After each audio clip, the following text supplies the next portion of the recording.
In lecture 43, things get a little more interesting now because we're taking advantage of what aren't that direct analogies to what we did in 2D. And so by adding a horizontal mirror plane, we're going to create new things that we really couldn't see in 2D. When we add this horizontal plane, we're going to actually see that there's, of course, a new combination theorem. So the vertical one, we could pretty much use our old combination theorem, that if we had a rotation of about A with a rotation sub mu, then we would produce another mirror plane that was, mu over 2 away, rotated away from that original plane. And so we expect a similar thing that we can use handily in deriving these. And what it's going to be is that, of course, anytime you have a twofold axis and we have a horizontal plane, then you create an inversion center. So that'll be very useful, and that's why you can see that basically we generate inversion centers all over the place because I'm, cutting an axis all the time with sigma h. And remember that a pi is a member of the group. It's in the subgroup. The twofold subgroup is always in these higher rotations, right? And so pretty much you're always forming those inversion centers at the center, and we'll see that.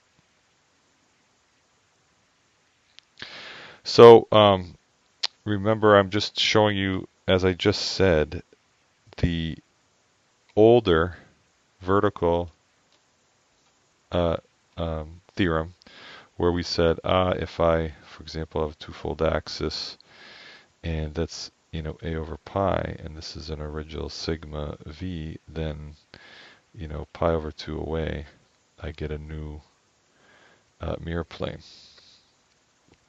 So here we're going to develop a similar one for the lowest symmetry, and the reason is because remember these combination theorems are to be useful. So what we want to do is, I mentioned this in one of the other lectures, that when we create combination theorems with specific rotation, it's usually because that is common everywhere and it makes sense to do a combination theorem. I gave cases in higher symmetry 2D point groups where there's planes, mirror planes that appear, and it just wasn't worth developing combination theorem because the planes were created under a situation that's kind of specific, right? So here, this would be a very general case that appears everywhere because a pi is inside, a fourfold, it's inside a sixfold, etc.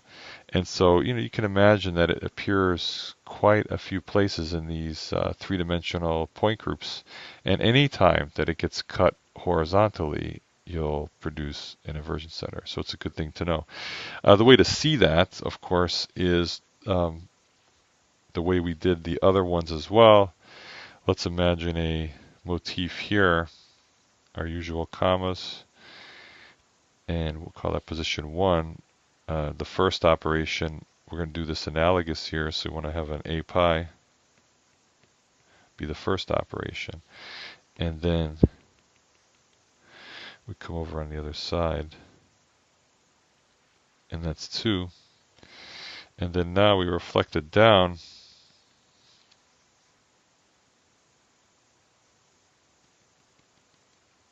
Here.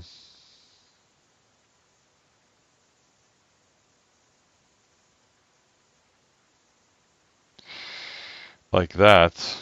And then this is 3, and the question is, what is the relationship between 1 and 3?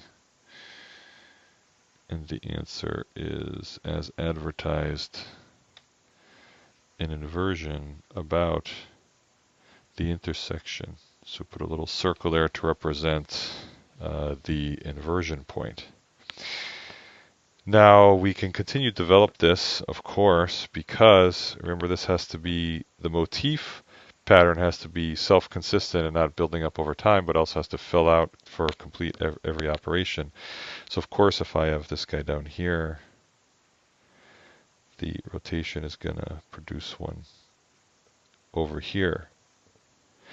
Now, if I look at the inversion operation, it doesn't produce anything new here because indeed when this gets inverted, I pop up and I get number 2 up here. If I reflect about 1, I come down here and I get this guy over here, the new one. Right, so basically no matter what I do now, I don't generate any new pairs. So this you can see right here is going to be the motif for an A pi with a horizontal mirror plane. So that's going to be a point group, right? So if we go to our little description,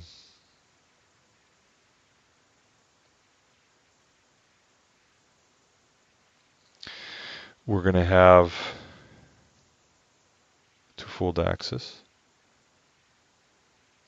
that I inserted there. And that is all I see because in the plane here is sigma h, right? So I don't really show that. It's kind of just, this horizontal mirror plane that's the great circle of the sphere, which is already represented by the way we're drawing the surface of this kind of sphere projected into 2D.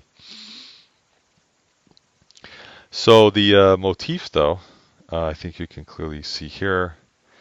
So if I have a guy here, and the twofold axis means I'm definitely going to get something there. It also means that these things are reflected down onto the other side. So on the other side of the sphere, I have the reflection, right? Because this is a mirror plane. And of course, don't forget that the bottom guy over here, because remember these circles are L and the top ones are R. And again, that's one of the issues with this notation, as you can't tell what handedness, but the top ones are right-handed and the bottom ones are left-handed. So here I have an inversion center because this guy's being down and converted into this left-handed one on the opposite side, right? So of course on the motif thing I don't put this here. It actually goes over here. So in the center there I would draw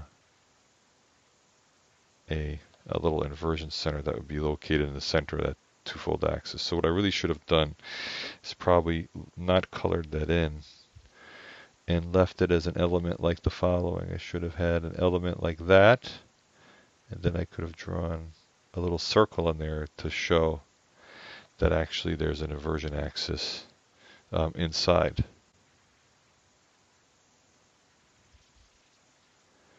The notation for this kind of stereographic projection will be 2 over m. I mentioned this in the last lecture, that now that we have the opportunity to have a horizontal mirror plane, this says that I have a twofold axis, but I have a mirror plane that is perpendicular to that axis. So here it is, there's this mirror plane, and here's this axis coming out towards you, a twofold axis. So this great circle is perpendicular to this axis. This means perpendicular, basically. And there is no other m because that horizontal plane doesn't induce any other mirror planes. It induces an inversion center this time. Okay? So one thing that you cannot see from the international notation really is that there's an inversion center in the middle. However, if you know the little theorem that we haven't completed over here, which is, notice 1 to 2 was A pi, then we did a reflection, and 1 to 3 was related by inversion operation. So there's a new theorem. And so you can tell that 2m in a way implies that, and that's probably why they don't require writing it down, is that the twofold axis with a horizontal plane implies that there always is an inversion in the center. Now, just to review and make everything consistent with our identity matrix that we developed, if I were naive and I didn't know too much about anything, I would say, I'm going to have this beginning unit, right? I might say that, and then I build my identity matrix, and I would start filling in the elements, and that's 1, and then A pi operating on A pi is a 180 degree on 180 degree, which brings us back to the same point. Same thing with sigma. Sigma operating on sigma brings us back to the same point, right? And of course, then I have the identity, which just produces these guys themselves.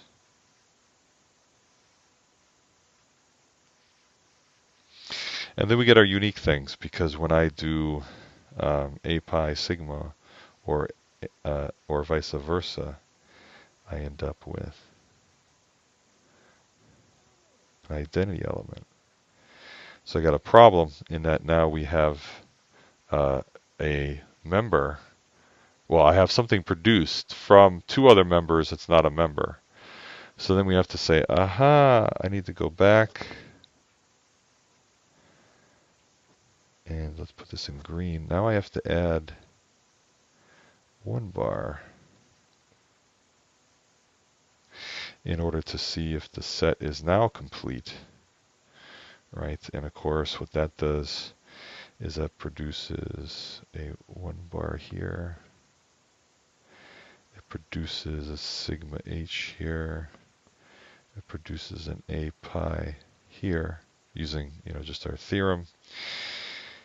And you can see that these are reversible by looking at this figure, that A pi sigma and sigma h A pi are reversible. And then you get 1 bar here, and you get, let's see, A pi, and that gives you sigma h, and that gives you A pi, and then you have a 1.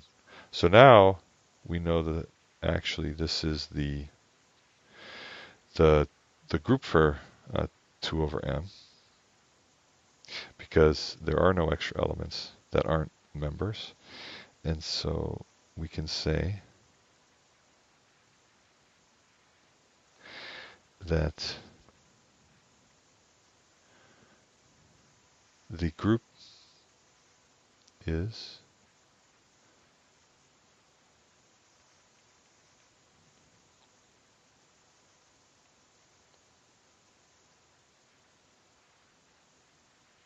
and there you have it.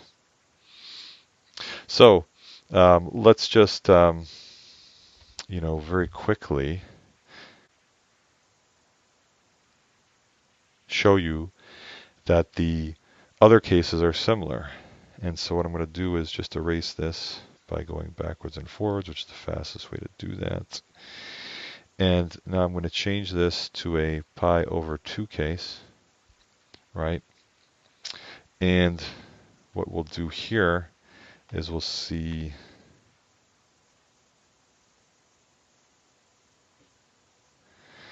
that if I have,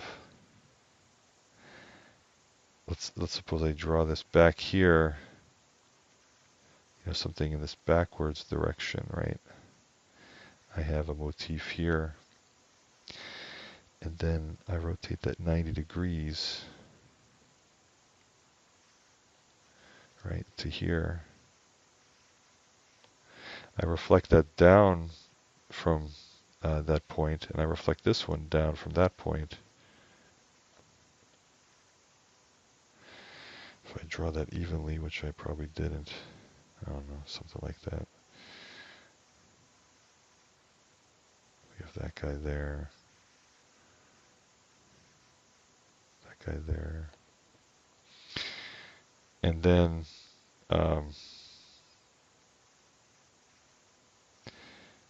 drawing this is going to be difficult, but coming out here, this guy there, Coming out this side, I have this guy here, right? And what happens is, all those have to be reflected down. So, I have this guy coming out this way. So I have another one here, another one here. Actually, I drew these upside down. These should be upside down, right? Because they're reflected down, which I said but did not draw properly. Right, so this one's reflected down, this one's reflected down. So these are all right-handed, these are all left-handed. And, of course, any one of these guys, if I go and look at the cross component, these guys have to be related by something. They are also related by an inversion center. So every one of these guys can be crossed through the center. And so even though we've been concentrating on a pi and it appears everywhere, actually the truth is that it applies to pi over 2. And I think you could see pretty easily that it would apply to the sixfold case too. You just have a hexagon here, and the hexagon would be shown down here. So we end up with a group that is 4 over m and 6 over m. Now there's something very important about notation here. This point here is induced by the fact that we've taken a horizontal plane and put it perpendicular to this axis, right? So the way to think about 4m is it's really 4 plus 1 bar, right? I'm telling you this because later on we're going to see that we create something called 4 bar. And actually, this is not this, because this is 4 over m, right? So just remember 4 over m is just a fourfold axis. We put this horizontal mirror plane, and our little and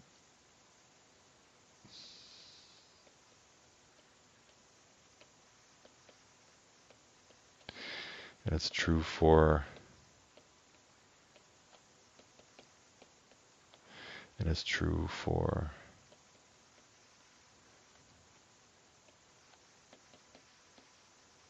so what you're doing here is in these cases, this guy and this guy are essentially just and because of these theorems, you get the induced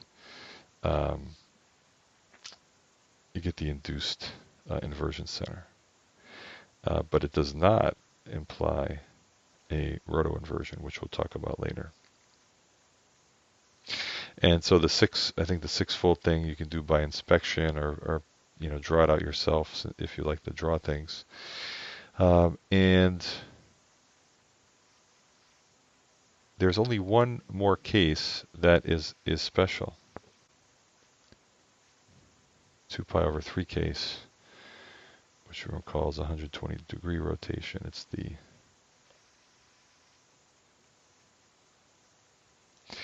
and in that case, let's do out our motif.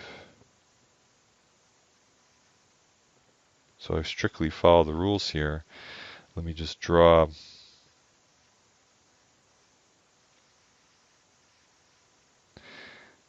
these things, which should be 120 degrees, let's say. And I'll draw these things high enough here that you can see something.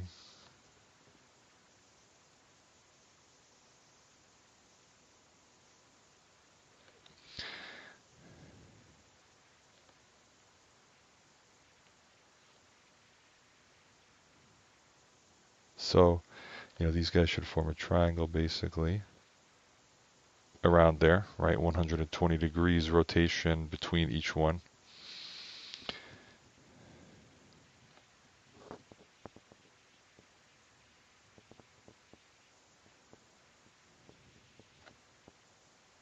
From the center point of view. And now when I apply my vertical plane, what happens? Right? Well, this guy, let's actually change color. As we've drawn here, comes through and it is aligned to that, pops down, and I get a mirror inverted one, right, which I'll draw as green. I should have drawn the other ones this way too, that way you could tell right-handed, left-handed, which you can't do with the black and white things. But so this one here, penetrates through a hole there, ends up being there, and then this one goes through there and ends up being somewhere over here, like that, right? Reflected about that. And so it also has a comparable triangle just below, right? Just like the other ones. Now, one of the big differences, though, is that there is no inversion center in this one. Because if I were to take this guy and actually come perpendicular down this plane here, shoot through that guy, I would end up coming here, which should be at the midpoint over here, and there is no object there. And the same thing, when I do this one, if I were to go through there, I would be looking here, and this one would be popping through here, and I would be looking there. And in fact, there is no object. So there is no inversion center, interesting enough, for this one. So the theorem doesn't work.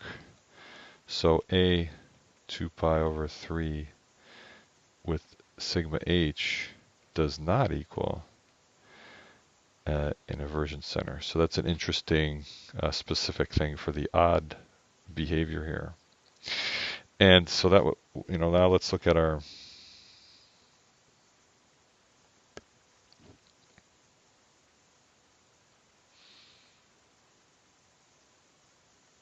so what that means is that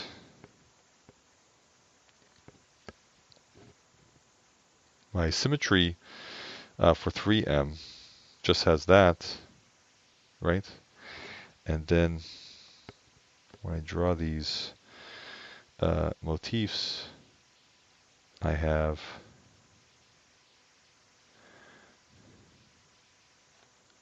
these guys, which should be 120 degrees apart and also in the center of the sphere. But actually, because it's on a sphere, you could argue, it's like rotated a little bit that way. And then what happens is, I guess if it's rotated a little bit, then I have to draw these not on top of each other. So, but actually, let's redraw this circle then. So imagine this circle actually goes like this. Ta-da! And all that happens then is these just get reflected straight down, but does not produce an inversion center. There is no inversion center in the middle there. And so this is 3M. And this one does not imply an inversion center. So you see here, these just project straight down.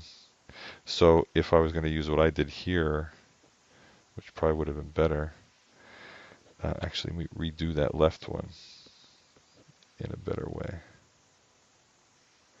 So now that I can actually be more careful about my drawing,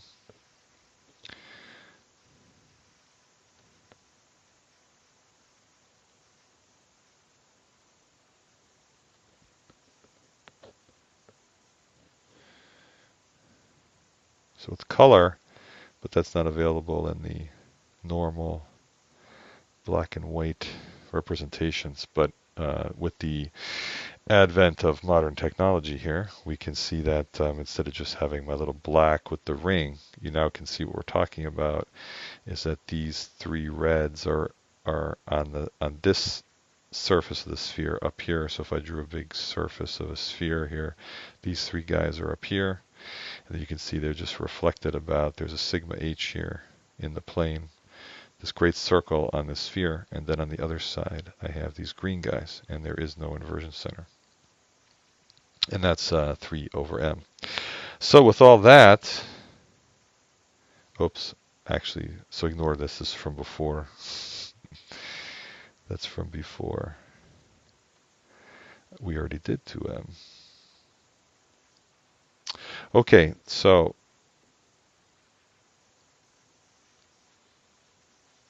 we've done